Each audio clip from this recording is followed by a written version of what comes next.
Ang Ebanghelyo ni Matthew, Kabanata 2. Pagkatapos maipanganak si Jesus sa Bethlehem ng Judea sa mga araw ni Haring Herodes, dumating sa Jerusalem ang mga pantas na kalalakihan mula sa silangan na nagsasabi, nasaan siyang ipinanganak na hari ng mga Hudyo. Nakita namin ang bituin niya sa silangan kaya pumarito kami upang sumamba sa kanya. Nang marinig ito ni Haring Herodes, nabagabag siya at ang buong Jerusalem na kasama niya. At tinipon ni Herodes ang lahat ng mga punong pari at mga eskriba ng mga tao, at tinanong niya ang mga ito, saan ipapanganak ang Kristo? Sinabi nila sa kanya, sa Bethlehem ng Judea, sapagkat ito ang isinulat ng propeta. At ikaw, Bethlehem, sa lupain ng Juda, ay hindi pinakahamak sa mga pinuno ng Juda, sapagkat sa iyo magmumula ang isang pinuno na magpapastol sa aking mga taong Israelita. At lihim na ipinatawag ni Herodes ang mga pantas na kalalakihan upang tanungin kung ano ang tiyak na oras na nagpakita ang bituin. Pinapanta niya ang mga ito sa Bethlehem at sinabing, humayo kayo at hanapang mabuti ang bata. Kung nahanap ninyo siya, ipaalam ninyo sa akin upang makapunta at makasamba din ako sa kanya.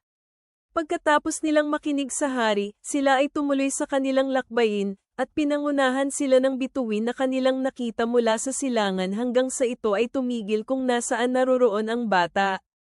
Nang nakita nila ang bituin, sila ay nagalak ng may labis na kagalakan. Sila ay pumunta sa bahay at kanilang nakita ang bata kasama ng kanyang inang si Maria. Yumukod sila at sumamba sa kanya.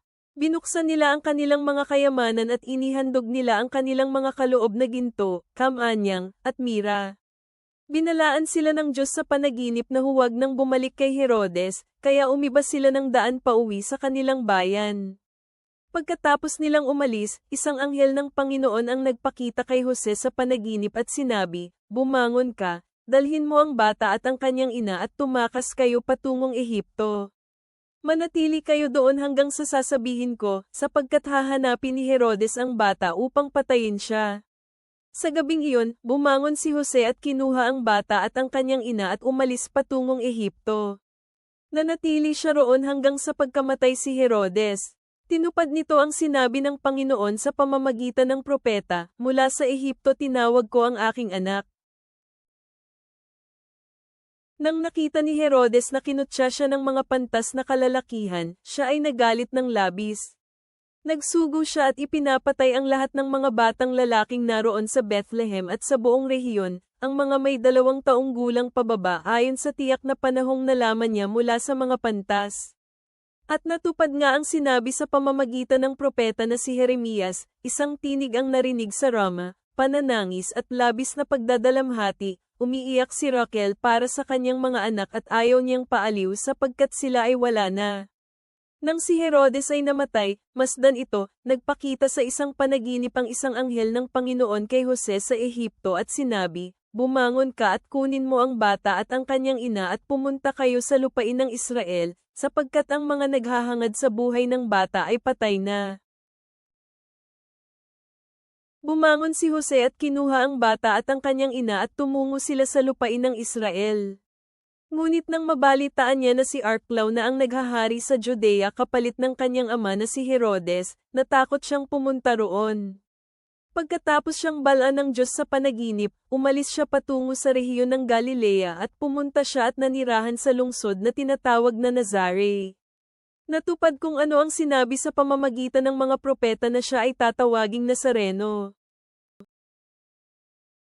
Panginoong nasa langit, pinupuri ka namin sa pagturo sa mga mago sa pamamagitan ng iyong liwanag upang matagpuan ang bagong silang na hari. Kung paanong nag-alay sila ng mga regalo, naway may alay namin sa iyo ang mga kayamanan ng aming puso sa pagsamba at pagsunod. Ingatan mo kami mula sa takot na tulad kay Herodes at gabayan mo kami sa pamamagitan ng iyong espiritu tungo sa kaligtasan at katotohanan. Naway parangalan namin si Jesus bilang tunay na hari ng mga hari. Sa pamamagitan ni Kristo na aming Panginoon. Amen.